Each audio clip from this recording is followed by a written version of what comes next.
નમસ્કાર, જેડએસ ટીવીમાં આપનું સ્વાગત છે। હું છું સંજય રાવલ। હવે આગળ વાત કરીએ તો સાબરકાંઠા જિલ્લાના પ્રાંતિજ ખાતે ઓપરેશન સિંદૂરની સફળતાની ઉજવણીના ભાગરૂપે તિરંગા રેલીનું આયોજન કરવામાં આવ્યું હતું। પહેલગામમાં આતંકવાદીઓ દ્વારા જે હુમલો થયો હતો તેમાં આપણા દેશના લોકોની નિર્દય હત્યા કરવામાં આવી હતી। આપણા દેશની બહેન દીકરીઓના ધર્મ પૂજીને સિંદૂર ઉજાડવામાં આવ્યા હતા, જેના કારણે આખા ભારતમાં શોકની લાગણી છવાઈ હતી। પાકિસ્તાનના આતંકવાદીઓથી અનાપાક હરકતોથી આપણા દેશના વડાપ્રધાન માનનીય શ્રી નરેન્દ્રભાઈ મોદીના સંચાલન હેઠળ જે ત્રણેય પાંખના Indian air force, Indian army, Indian નેવીના જવાનોએ જે રીતે પાકિસ્તાનની સર્જિકલ સ્ટ્રાઇકથી ઝડપભેર તોડ જવાબ આપ્યો અને આપણા સૈનિકોના શૌર્ય અને પરાક્રમનો દાખલો આખા વિશ્વને આપ્યો છે, જેને લઈને પ્રાંતિજ તિરંગા યાત્રાનું આયોજન સેનાના જવાનોના પરાક્રમને બિરદાવ્યું।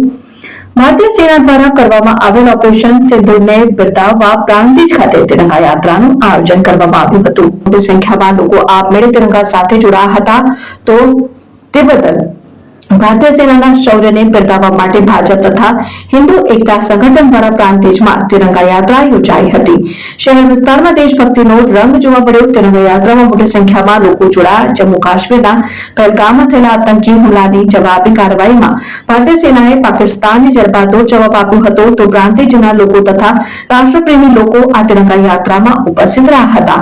તો આ પ્રસંગે સાબરકાંઠા અરવલ્લી સાંસદ શોભનાબેન મહેન્દ્રસિંહ બારૈયા, પ્રાંતિજ તલોદના ધારાસભ્ય ગજેન્દ્રસિંહ પરમાર, તાલુકા પંચાયત પ્રમુખ પ્રદીપસિંહ રાઠોડ, પ્રાંતિજ નગરપાલિકા પ્રમુખ અનિતાબેન પંડ્યા, ભાજપ તાલુકા પ્રમુખ કલ્પેશભાઈ પટેલ, પૂર્વ ભાજપ શહેર પ્રમુખ નિત્યાનંદભાઈ બ્રહ્મભટ્ટ, પૂર્વ ભાજપ તાલુકા પ્રમુખ બળવંતભાઈ પટેલ, પૂર્વ નગરપાલિકા પ્રમુખ જિગ્નેશભાઈ પંડ્યા, પૂર્વ નગરપાલિકા પ્રમુખ નીરવભાઈ પરીખ, પૂર્વ નગરપાલિકા પ્રમુખ ગીતાબેન પટેલ, ધવલભાઈ રાવલ, પ્રાંતિજ નગરપાલિકાના કોર્પોરેટર દર્શનભાઈ દેસાઈ, રસીદભાઈ સુમરા, મહેશભાઈ મકવાણા, વર્ષાબેન સથવારા તથા નટુભાઈ બારોટ, મુકેશભાઈ સથવારા, મનોજભાઈ મોદી તથા હિન્દુ એકતા સંગઠનના મેહુલસિંહ, મહેન્દ્રસિંહ, રણજીતસિંહ સહિત ભાજપ કાર્યકરો આગેવાનો મોટી સંખ્યામાં ઉપસ્થિત રહ્યા હતા।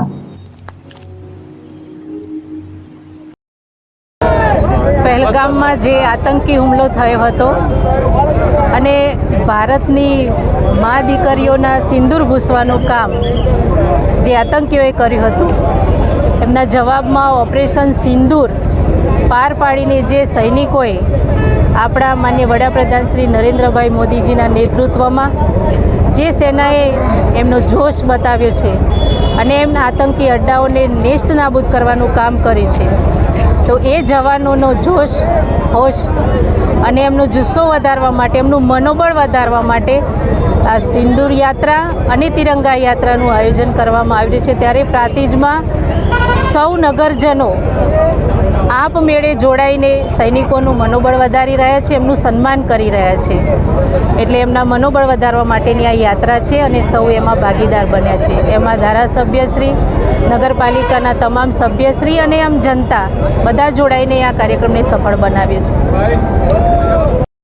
સાબરકાંઠા જિલ્લાના પ્રાંતિજ શહેરની અંદર આજે જે આતંકવાદીઓએ જે ભારત દેશ ઉપર અને જમ્મુ કાશ્મીરની અંદર પહેલગામની અંદર જે આપણા ભારતીયો પર જે કરીને આપણા ભારતીયોને જે નુકસાન કરી અને જે આતંકવાદીઓએ આપણને જે ચેલેન્જ કરી હતી, એ ચેલેન્જના ભાગરૂપે ઓપરેશન સિંધુના મારફતે જે આપણા જવાનોએ પાકિસ્તાન સામે ઘૂસીને પાકિસ્તાનની જડબાતોડ આપી અને ઓપરેશન સિંધુ મારફતે જે જવાબ પૂરો કર્યો, એ બદલ ભારતીય સેનાને અભિનંદન પાઠવું છું અને આપણા દેશના લાડીલા વડાપ્રધાન માનનીય મોદી સાહેબને પણ અભિનંદન પાઠવું છું। સાથે સાથે આપણા જવાનોને પણ ખૂબ ખૂબ અભિનંદન આપી અને ભારત માતા કી જય, વંદે માતરમ।